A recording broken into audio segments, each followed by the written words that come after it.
Congreso. Marco Antonio Rubio. Edad actual: 54 años. Cargo actual: Secretario de Estado de los Estados Unidos. Procedemos a presentar 4 de los 14 casos conseguidos en nuestra investigación, donde el ciudadano Marco Rubio aparece vinculado con actos de corrupción, malversación de fondos y lazos con el crimen organizado. Los casos 1 y 4 son los de más relevancia. 1. Vínculos familiares con el narcotráfico. Como hecho irrefutable, en 1987 agentes federales capturaron a Orlando Cicilia, cuñado de Marco Rubio, como parte de la operación que desmanteló el cartel de Mario Tabraue, responsable de introducir cargamentos millonarios de cocaína desde Colombia al sur de Florida.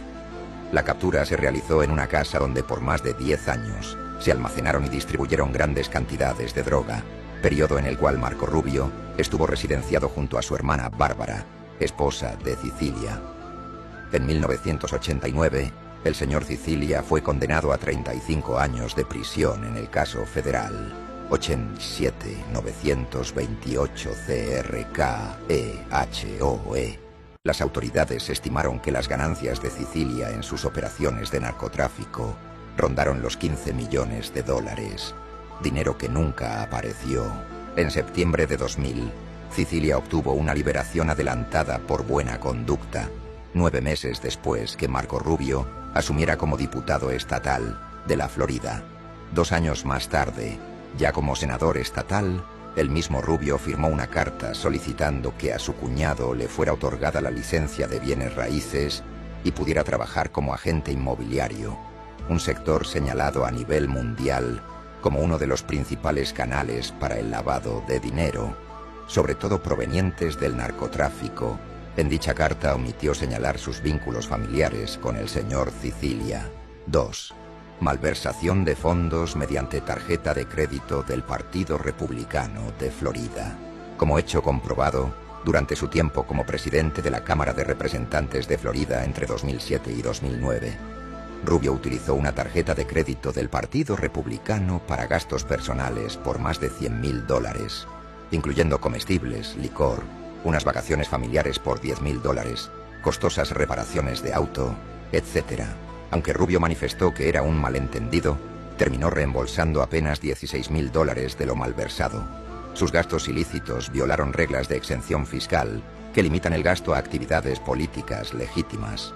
A pesar de toda la evidencia y de la investigación hecha por el FBI y el Departamento de Aplicación de la Ley de Florida en 2010, no se presentaron cargos formales, pero el escándalo expuso, más allá de toda duda, un patrón de abuso de fondos partidarios para beneficio personal.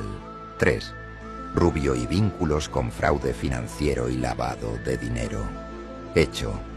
Marco Rubio aceptó dinero del Ophthalmology PAC, un grupo que recolectaba fondos para campañas políticas. Este grupo era dirigido por Alan Mendelsohn, un personaje condenado en 2010 por fraude y corrupción.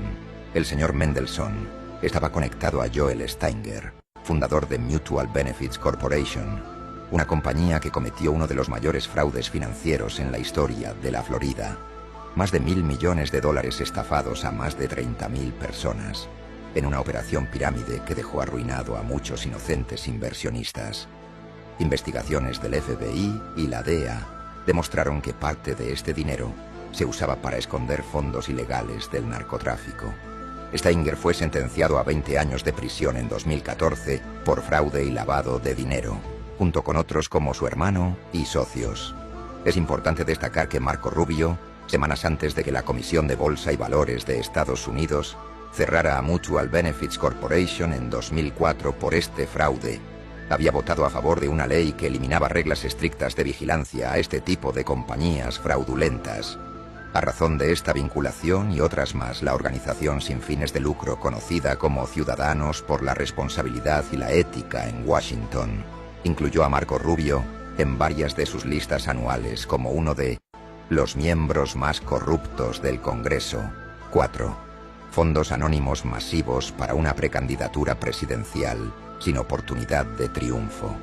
En 2016, el ciudadano Marco Rubio, siendo un senador junior de Florida, con solo 5 años en un cargo nacional y sin experiencia significativa en puestos de liderazgo, recaudó sorpresivamente la exorbitante suma de más de 40 millones de dólares en menos de una semana después de anunciar su precandidatura presidencial por el Partido Republicano el 13 de abril de 2015. A pesar de que su chance de triunfo era nulo, en poco tiempo, la recaudación de fondos para Marco Rubio lo posicionó como uno de los republicanos mejor financiados en esa contienda de 2016, la cual ganó Donald Trump. Más de 162 millones de dólares fueron donados a un personaje que iba de derrota en derrota durante la contienda electoral. Si bien muchas de sus fuentes de ingresos estaban integradas por personas de la élite económica que apuesta a ganador y perdedor en materia electoral, la mayoría de sus fondos provenían de fuentes anónimas de baja reputación.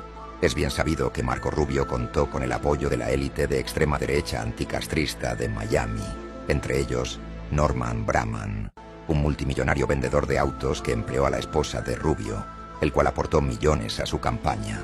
La realidad es que gran parte de los fondos obtenidos para la precandidatura presidencial provino de otras fuentes mucho más cuestionables que nunca han sido investigadas a fondo. Grupos como Conservative Solutions fungían como una organización de bienestar social, pero en realidad gastaban decenas de millones en anuncios a favor de Rubio, ocultando los nombres de los donantes gracias a normativas estadounidenses que permiten contribuciones anónimas. Asimismo, aparecieron grupos como Conservative Solutions Project, una fachada para el lavado de dinero que se presentaba como una entidad sin fines de lucro, invirtiendo durante esa precampaña al menos 15 millones de dólares en anuncios, sin revelar las identidades de los financiadores. Ante la magnitud de las operaciones fraudulentas surgidas alrededor del actual secretario de Estado, la organización Ciudadanos por la Responsabilidad y la Ética en Washington presentó quejas en 2015 y 2016 ante las autoridades electorales y fiscales por coordinación ilegal con la campaña de Rubio y por ocultar donantes, incluyendo donaciones altamente sospechosas. Estas denuncias no resultaron en sanciones significativas, dejando una gran cantidad de millones de dólares sin escrutinio, lo que implica que el dinero podría provenir de cualquier fuente, incluyendo el crimen organizado, sin que se conozca su procedencia. Después de lo antes visto, preguntamos, ¿por qué crees que Washington sigue alimentando ese falso positivo contra el camarada presidente Maduro, cuando por la propia Casa Blanca camina libremente el nuevo hijo predilecto del narcotráfico internacional? Consejo Político Nacional, Mira.